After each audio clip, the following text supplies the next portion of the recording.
자, 여러분 잘 오셨습니다. 우리 앞뒤 자분들과 인사 나눌까요? 잘 오셨습니다. 네, 잘 오셨습니다.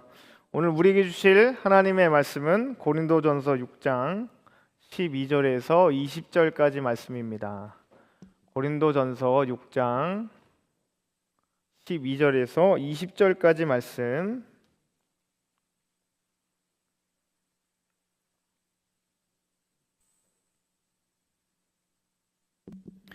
고린도전서 6장 12절에서 20절까지 말씀. 우리 한 절씩 저와 여러분들이 교독하겠습니다.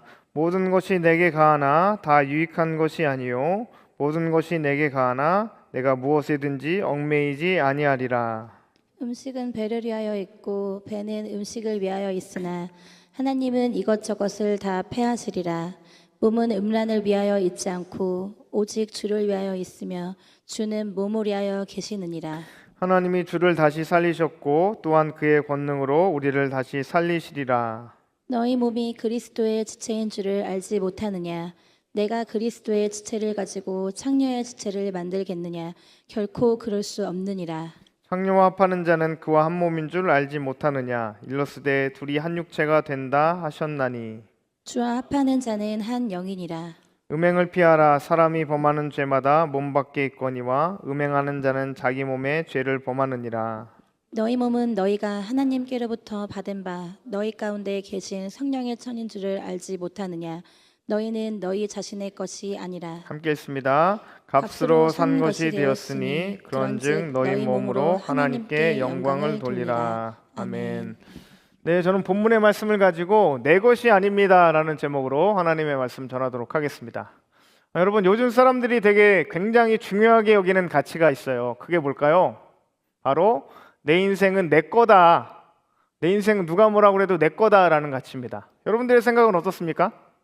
여러분들도 동의하시나요? 그래서 요즘 사람들은 누가 막 나한테 조언하려고 그러면 뭐라고 얘기하죠? 아, 제가 알아서 할게요. 제 선택이잖아요. 제 인생이니까 제가 뭐 죽이 되든 밥이 되든 책임지겠습니다. 놔두세요. 이렇게 얘기하지 않습니까? 물론 뭐 전혀 틀린 얘기가 아닙니다. 우리는 누군가의 꼭두각시가 아니라 분명히 하나님이 주신 자유를 가진 그런 존재들입니다. 그런데 가만히 생각해 보면 참 재밌는 상황들이 많이 있는 것 같아요. 우리는 누구나 다 내 인생은 내 거다라고 말하는데 정작 우리의 인생을 돌아보면 내 뜻대로 안 되는 것들이 참 많이 있습니다. 예를 하나 들어볼까요? 어떤 사람들은 말해요. 저는 남의 눈치 안 보고 살아갑니다. 저는 진짜로 자유로운 사람이에요. 그런데 SNS에 사진 하나 딱 올리고 나면 상황이 달라집니다. 올릴 때는 괜찮았는데요.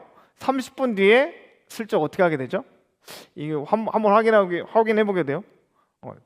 좋아요가 몇 개 올라왔는지, 또 댓글이 달렸는지. 저 요즘 그 청년부 인스타에 저희 그 쇼츠 설교 올라오는 거 알죠?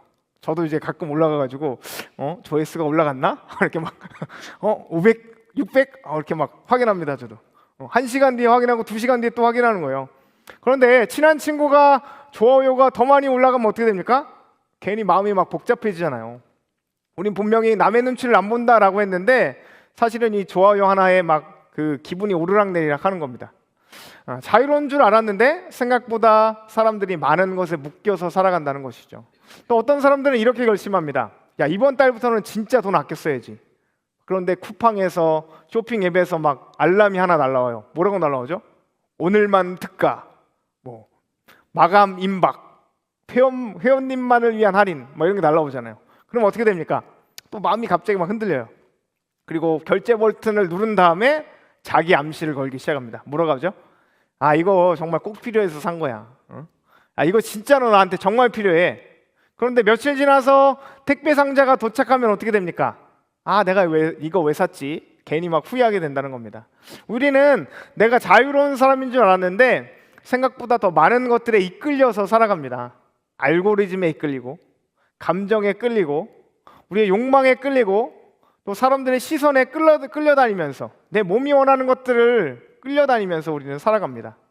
그래서 우리는 자유롭다라고 말하지만 실제로는 자유롭지 못할 때가 더 많은 것 같아요. 그런데 오늘 본문의 고린도 교회의 사람들이 그랬습니다. 이들도 예수님을 믿고 스스로 자유를 얻었다라고 생각했어요. 그런데 이들이 생각한 자유는 오해, 자유에 대한 오해였습니다. 우리는 구원받았으니까 자유롭다. 그러니까 나는 무엇이든지 하고 싶은 것은 마음대로 해도 된다. 오늘 본문의 표현을 빌리자면 뭐라고 합니까? 모든 것이 어떻게 하나? 모든 것이 가하나. 모든 것이 가하나. 고린도 교회 사람들은 이 말을 자유의 선언처럼 얘기한 거예요. 나는 뭐든지 다 할 수 있다. 특별히는 내 몸인데 뭐가 문제냐?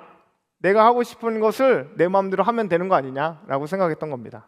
그때 오늘 본문은요, 상당히 충격적인 말씀을 던집니다. 우리 6장 19절 말씀인데요, 성경을 찾으셔야 됩니다. 성경책을 가져오세요. 혹시 성경책을 들고 오실 수 없는 상황이면 저 뒤편에 있습니다. 성경책이, 교회 비치된 성경책이 있으니까 꼭 주일에 예배에 참여하실 때는 성경책을 참고하시면 같이 가지고 오시면 좋겠습니다. 19절 말씀 같이 한번 읽어봅니다. 본문 19절 시작. 너희 몸은 너희가 하나님께로부터 받은 바 너희 가운데 계신 성령의 전인 줄을 알지 못하느냐. 너희는 너희 자신의 것이 아니라. 여러분, 세상은 우리에게 말합니다. 내 몸은 내 거야. 내 인생은 내 거다. 그런데 성경은 정반대로 말씀하고 있습니다. 아니다. 너는 너 자신의 것이 아니다. 여러분, 과연 우리의 몸은, 내 몸은 누가 주인입니까?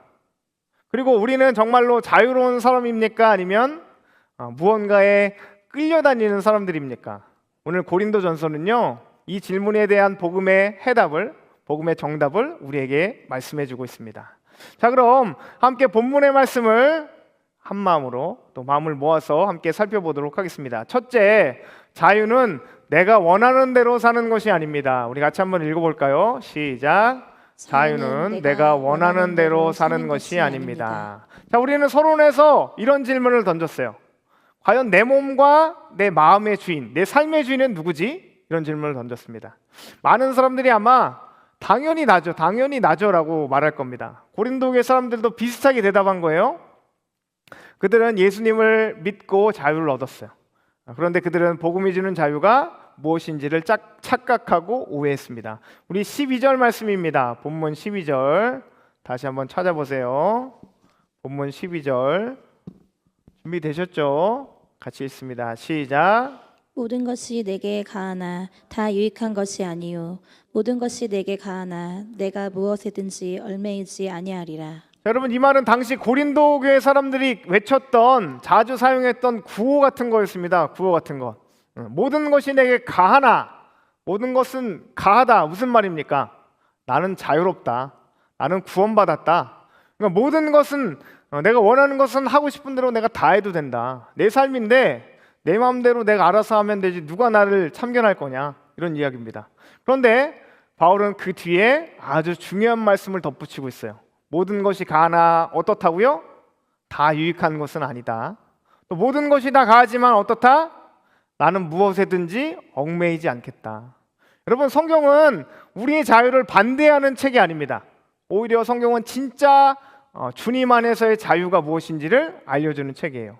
우리는 보통 자유를 뭐라고 생각합니까? 우리는 자유하면 뭐라고 생각해요?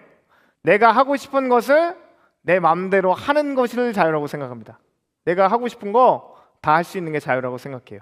여러분, 근데 그게 정말 자유입니까? 가만히 들여다보면 우리가 자유롭다고 생각하는 그 자리에서 우리는 무언가에 끌려다니는 경우가 훨씬 더 많아요. 한번 예를 들어보겠습니다. 예를 들어 어떤 청년은 결심해요. 야, 나는 이제 더 이상 야구 동영상을 보지 않겠다. 난 진짜 깨끗하게 살겠다. 기도하고 결심합니다. 그런데 며칠이 지나지 않아서 또 그 자리에서 넘어져요. 어떤 청년은 말합니다. 나는 이제 다른 사람하고 비교하지 않을 거야. 다른 사람으로부터 좀 자유로워져야지. 그런데 친구가 취업했다는 소식을 들으면 마음이 무너지고요. 누군가 또 연애했다는 소식을 들으면 마음이 괜히 조급해집니다. 또 어떤 청년들은 결심해요. 이제는 진짜 화내지 말아야지. 진짜 미워하지 말아야지. 이런 생각합니다. 그런데 또 누군가의 상처 주는 말 한마디에 다시 분노가 막 치밀어 올라와요. 여러분, 이게 무엇을 보여줍니까? 우리가 하고 싶은 모든 것을 다 자유롭게 할 수 있는 존재가 아니라 오히려 하고 싶지 않은 것조차 어떻게 되는 존재죠? 그것까지 반복하는 존재예요. 하고 싶지 않은데 계속해서 그것에 끌려다니는 존재라는 겁니다. 그래서 사도 바울은 로마서에서 이렇게 고백했어요. 자막이 준비됐을 텐데 우리 같이 한번 읽어보죠. 자막이 있지 않나요? 없으면 제가 읽겠습니다. 로마서 7장 19절 말씀인데요. 내가 원하는 바 선은 행하지 아니하고 도리어 원하지 아니하는 바 악을 행하는도다. 무슨 얘기입니까? 우리는 자유롭다고 생각하지만 죄가 생각보다 우리 훨씬 더 강한 힘으로 우리를 붙들고 끌고 다닌다는 것입니다. 그래서 성경이 말하는 자유는요, 여러분, 하고 싶은 것을 다 하는 자유가 아니라 죄가 시키는 것을 거절할 수 있는 자유입니다. 여러분, 진짜 자유는 이렇게 하고 싶은 거 다 하는 게 아니에요. 오히려 하고 싶어도 하지 않을 수 있는 것이 자유입니다. 죄가 손짓해도 따라가지 않는 거고요. 욕망이 우리를 막 끌어당겨도 거절할 수 있는 것이 자유라는 겁니다. 성경은 그래서 말씀하는 거예요.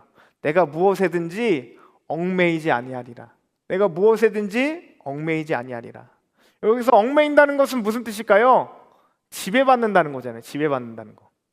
다시 말하면 나는 어떤 것에도 죄에도 종이 되지 않겠다. 나는 죄의 지배를 받지 않고 살겠다라는 선언인 것입니다. 여러분 생각해 보세요.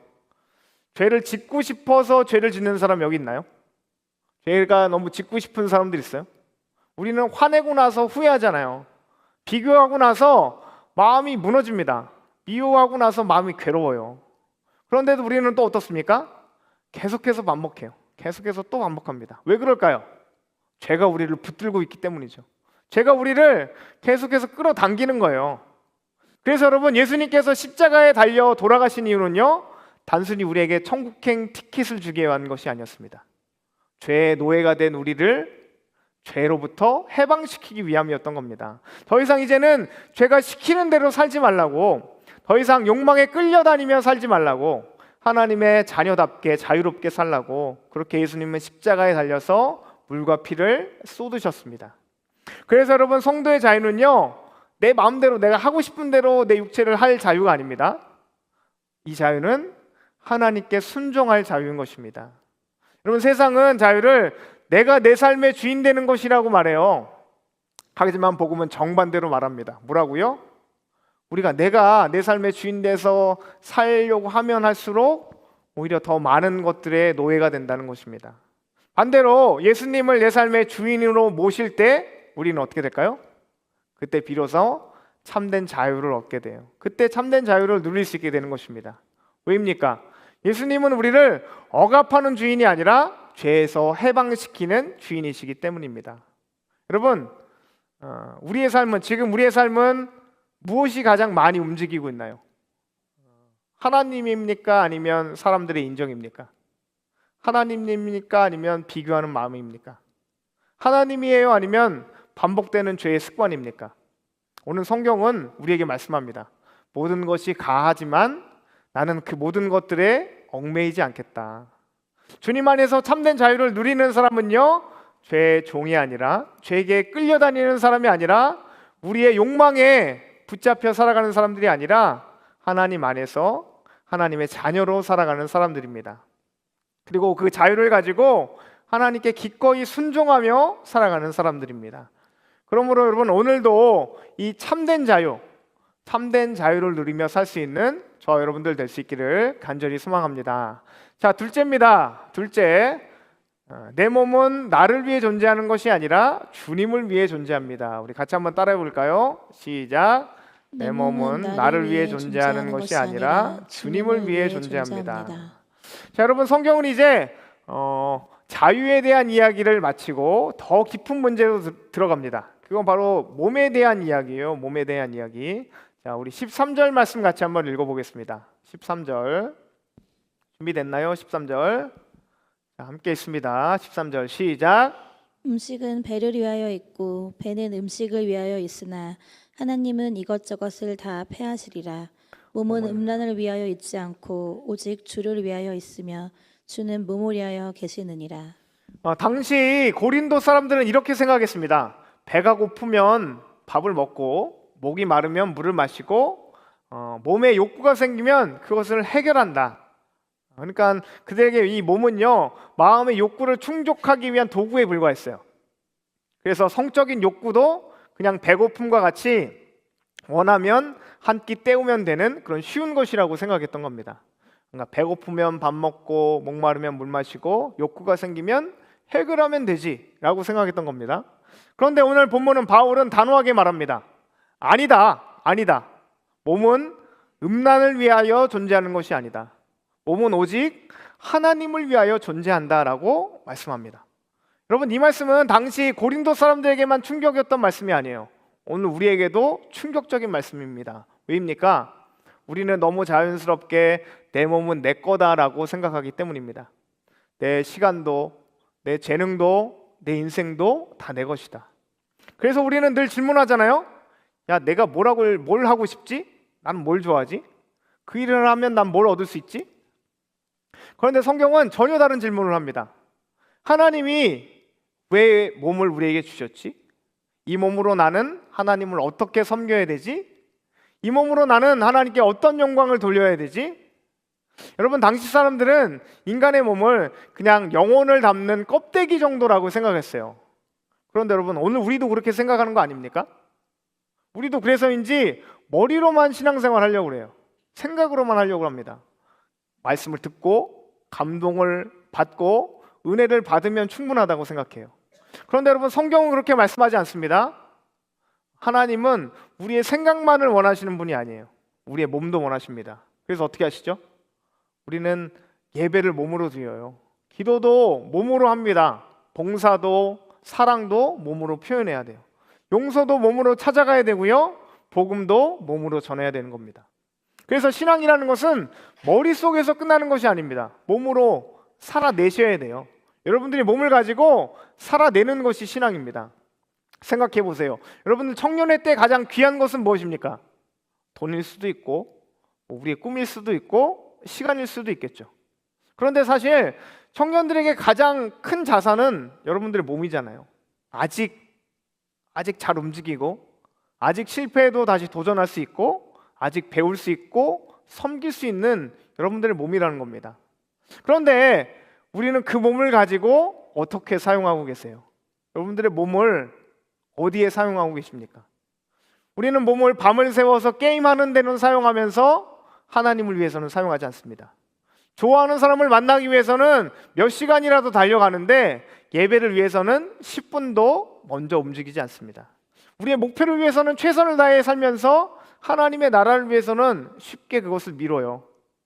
여러분, 분명히 우리의 몸이 있는 그곳에 우리의 마음도 있습니다. 맞습니까? 시간을 사용하는 그곳에 우리의 보물도 거기에 있어요. 그래서 우리의 몸의 방향은 우리 인생의 방향인 것입니다. 그렇다면 여러분, 본문은 왜 이 몸이 주님을 위한 것이라고 말씀하고 있을까요? 우리의 몸이 왜 주님을 위한 걸까요? 왜 이 몸이 나를 위한 것이 아니라 주님을 위한 것일까요? 우리 14절에 그 말씀이 나오고 있습니다. 그 이유가 나오고 있어요. 14절. 자, 본문 14절 같이 한번 읽어보겠습니다. 자, 준비되셨나요? 14절. 14절 읽습니다. 시작. 하나님이 주를 다시 살리셨고 또한 그의 권능으로 우리를 다시 살리시리라. 자, 보세요. 무슨 말씀입니까? 예수님께서 부활하셨어요. 그렇죠? 그리고 우리도 어떻게 될 거죠? 우리도 부활할 겁니다. 그러니까 이 말은 우리의 몸이 결코 하찮은 것이 아니라는 뜻이에요. 여러분, 하나님은 우리의 영혼만 구원하시는 분이 아닙니다. 우리의 몸까지도 구원하시는 분이에요. 우리 몸은 마지막 날에 부활해서 영광스럽게 변화될 것입니다. 그러므로 우리의 몸이 함부로 사용해도 되는 물건이 아닙니다. 예수님께서 핏값으로 사신 몸이에요. 장차 부활할 몸입니다. 하나님께서 영광 가운데 사용하실 몸이라는 거예요. 여러분, 그럼 우리는 이제 생각해야 됩니다. 오늘 여러분들의 몸은 누구를 위해서 사용되고 있습니까? 여러분들의 시간은 누구를 위해서 사용되나요? 여러분들의 손과 발은 누구를 향해서 나아가고 있습니까? 내 몸은 오늘 성경 말씀에 의하자면 나를 위해 존재하는 것이 아닙니다. 구원받은 우리의 몸은요, 분명히 주님의 것입니다. 여러분, 이 사실을 믿으실 수 있기를 소망합니다. 그러므로 여러분, 하나님께서 주신 이 몸으로, 주님께서 주신 우리의 젊음으로, 이 시간으로 주님을 사랑하고 또 주님을 섬기고 주님께 영광 올려드리는 그런 삶을 살아가실 수 있기를 간절히 소망합니다. 자, 셋째 마지막입니다. 셋째 마지막. 내 몸은 성령께서 거하시는 성전입니다. 우리 같이 한번 읽어볼까요? 시작. 내 몸은 성령께서 거하시는 성전입니다. 여러분, 이제 성경은 오늘 본문에서 가장 중요한 결론에 도달합니다. 자, 19절 말씀이에요. 19절 말씀 같이 한번 읽어봅니다. 19절 시작. 너희 몸은 너희가 하나님께로부터 받은 바 너희 가운데 계신 성령의 전인 줄을 알지 못하느냐. 너희는 너희 자신의 것이 아니라. 자, 여러분, 이 말씀 너무 유명한 말씀이죠. 여러분 잘 알지 않습니까?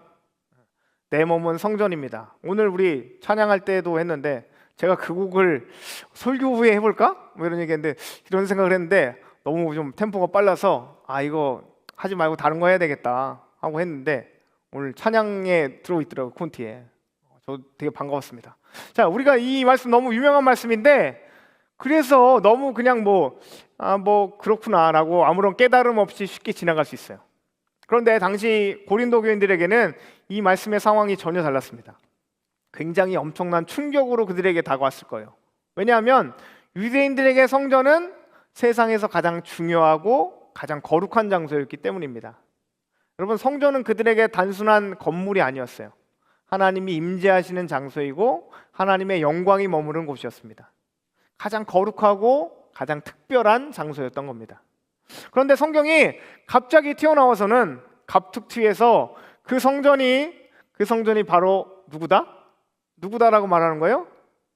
바로 너희다. 바로 여러분들이다. 나다. 라고 말씀합니다. 그리고 하나님께서 너희 위에 아니고요.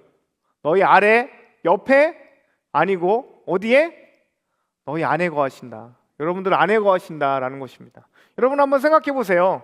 구약의 시대를 살아가던 사람들은 하나님이 예루살렘 성전에 거하신다라는 말에 익숙했습니다. 그런데 하나님이 우리 안에, 내 안에 거하신다라는 겁니다. 상상할 수 없는 이야기였어요. 그런데 예수님께서 십자가에 달려 돌아가실 때 성전 휘장이 위에서부터 아래로 찢어졌습니다.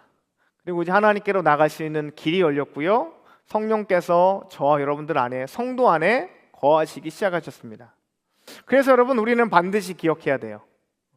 우리는 예배당에 들어갈 때만 하나님의 사람이 아닙니다. 교회 안에서만 여러분들이 성전이 아니라는 거예요. 우리는 여러분 어디서도 성전입니까?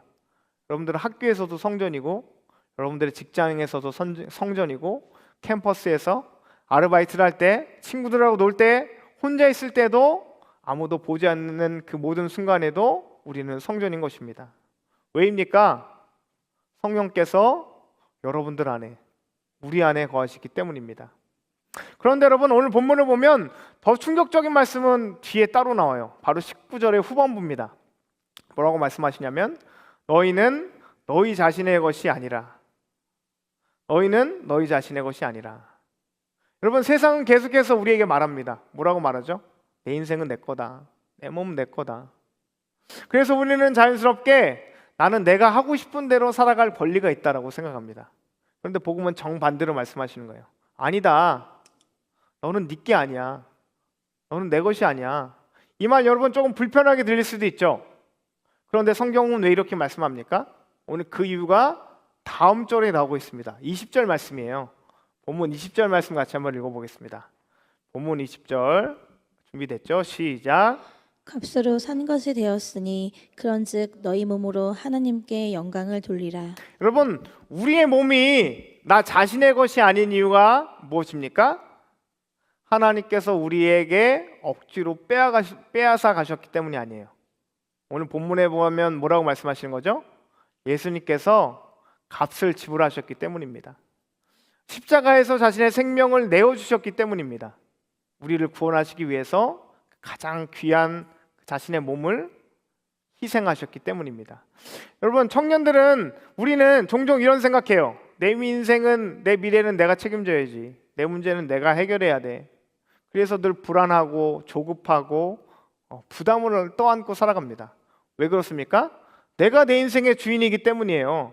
그런데 복음은 놀라운 소식을 들려줍니다. 복음 안에서 여러분들의 인생은 자신의 것, 내가 책임지는 인생이 아니라는 겁니다. 분명히 누가 책임지시는 인생이라는 거죠? 예수님께서 책임지시는 인생이라는 겁니다. 여러분 이 사실을 믿으실 수 있길 바랍니다. 여러분들의 삶은 혼자 끌고 나가야 되는 삶이 아니에요. 주님께서 붙잡고 계시는 삶입니다. 왜냐하면 여러분들이 이제 누구의 것이 됐기 때문이죠? 예수님의 것. 핏값을 주고 사신 예수님의 것이 되었기 때문이에요. 그래서 이제 너는 내 것이 아니라는 이 말씀은 부담이 아니라 은혜의 말씀입니다. 정죄가 아니라 사랑의 말씀이에요. 예수님께서 너는 내 것이다. 내가 너를 위해 죽었다. 내가 너를 위해 값을 지불했다라고 말씀하시기 때문입니다. 여러분, 성도의 삶은 그래서 단순히 죄를 안 짓는 삶이 아니라 내 몸은 주님의 것입니다. 내 시간도 주님의 것입니다. 내 재능과 내 미래, 내 모든 것이 주님의 것입니다 라고 고백하는 삶입니다. 그래서 여러분, 바울은 마지막에 이런 결론을 내립니다. 20절 후반부의 말씀인데요, 그런즉 너희 몸으로 하나님께 영광을 돌리라. 그런즉 너희 몸으로 하나님께 영광을 돌리라. 여러분, 성전은 어떤 장소입니까? 하나님께 영광을 올려드리는 장소예요. 그리고 우리가 성전이라면 우리의 삶도 하나님께 영광을 올려드리는 삶을 살아가야 합니다. 예배 시간만이 아니에요.